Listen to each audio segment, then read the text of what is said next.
principales attentes en tant que consommateur?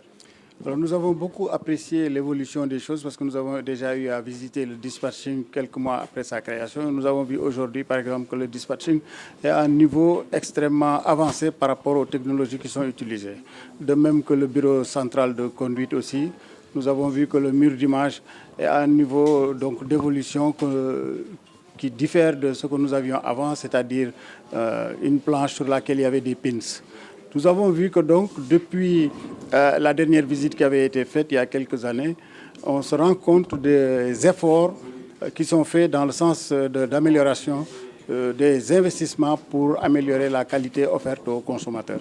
Et ça, c'est une grande fierté nationale parce que nous avons vu que tout le long, nous ne voyons que des Sénégalais qui sont aux commandes. Pas d'étrangers, pas d'expatriés. Et ça veut dire que donc, nous avons vraiment un personnel suffisamment outillé sur le plan donc, des connaissances et de la maîtrise de la technique. Alors, vos attentes en tant qu'association de consuméristes? Alors, nos attentes, nous avons été très heureux de voir que, par exemple, sur la centrale C6, il y a aujourd'hui la connectivité avec le gaz. C'est-à-dire le gaz to power est une réalité. Et nous voyons qu'avec cela, déjà, selon certaines estimations, on peut baisser le prix du kilowattheure en utilisant le gaz.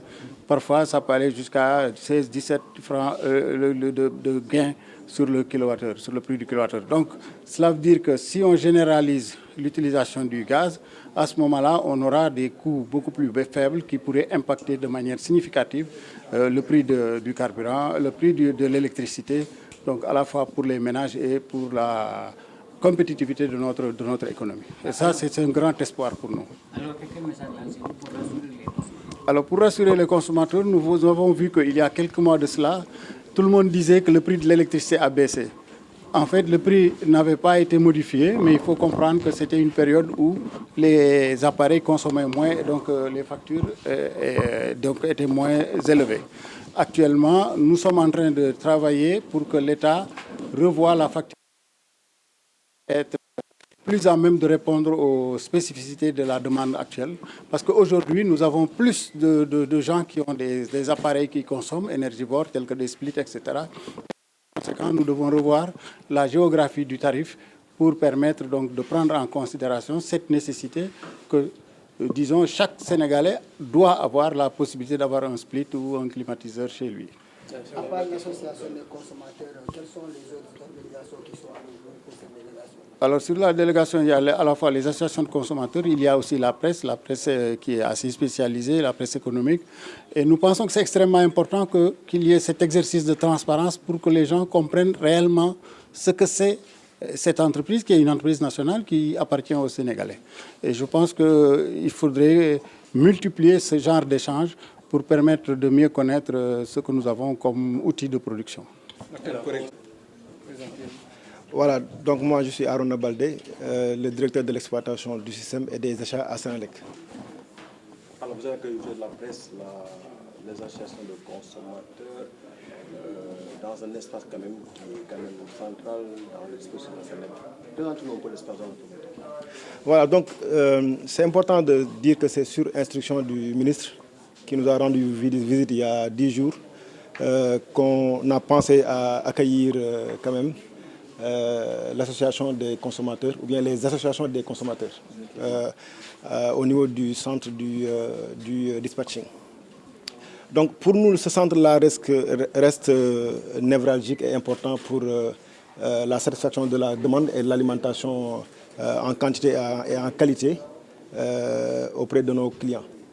Par contre, le ministre a beaucoup insisté pour qu'on vous reçoive et nous sommes honorés, nous sommes vraiment ravis de vous recevoir au niveau de ce centre-là. Donc comme nous l'avons rappelé, c'est un centre décisionnel, en tout cas qui nous permet de piloter le système électrique, donc composé de tout ce qui est production, transport et quand même distribution. Donc on a passé en revue l'ensemble de nos activités et surtout je pense ce qui vous intéresse le plus, c'est les techniques que nous mettons en place pour pouvoir optimiser les coûts de production. Donc comme M. Ndaw l'a rappelé, donc nous sommes dotés d'outils numérique qui embarque même des technologies reposant sur de l'intelligence artificielle qui nous permettent aujourd'hui de pouvoir optimiser les coûts de production. Parce que l'un des principaux défis de l'État actuel, c'est la baisse du prix du kilowattheure. Et cette baisse passe par, comme il a dit, l'utilisation du gaz local, mais également sur la maîtrise du processus de production et surtout de l'optimisation des coûts. Quand c'est baisse et qu'est-ce qui vous manque justement pour y parvenir? Voilà, donc comme je l'ai rappelé tout à l'heure, donc aujourd'hui, après le pari de la satisfaction ou de la couverture de la demande nationale, aujourd'hui la tutelle travaille sur la baisse du prix du kilowattheure. Et pour y arriver, donc, ils ont mis en place une stratégie, donc la stratégie Gas to Power, qui va permettre d'utiliser les matières premières locales pour produire de l'électricité. Donc, tout à l'heure, on vous a montré que nos charges aujourd'hui sont importantes à cause du combustible et également de son caractère variable aussi.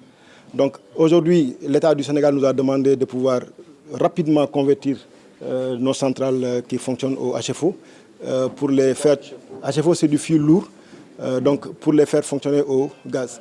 Donc nous sommes en phase test. On a converti une centrale importante depuis le 28 avril et nous sommes en train d'analyser les coûts et nous transmettons également les gains, les économies que nous faisons à la tutelle. Et comme vous avez dit, donc comme vous avez vu, l'État prochainement peut-être va annoncer la baisse du prix du kilowattheure. Par contre, ce qu'il faut dire, c'est que de manière structurelle, l'État du Sénégal s'est orienté vers des centrales de grande capacité, donc fonctionnant au gaz et pouvant utiliser le gaz local pour avoir une maîtrise des coûts de production. Dans les exposés tantôt, vous semblez faire comprendre qu'il s'agit de l'apport des énergies renouvelables dans le dispositif que vous avez apparemment il y a des mois. Oui, bon, ça c'est connu, hein, ce sont les limites des énergies renouvelables. Donc comme on vous l'a montré, on a une part importante d'énergie renouvelable sur notre parc. Donc on a été même pionnier. On a signé les premiers contrats d'achat d'énergie renouvelable en 2012-2013. Par contre, c'est une énergie ou bien c'est un parc qui n'est pas présent pendant la pointe. Donc c'est un de ces défis. Mais nous sommes en train de mettre en place des systèmes de batteries de stockage pour pouvoir prolonger leur fonctionnement au-delà de 18 heures.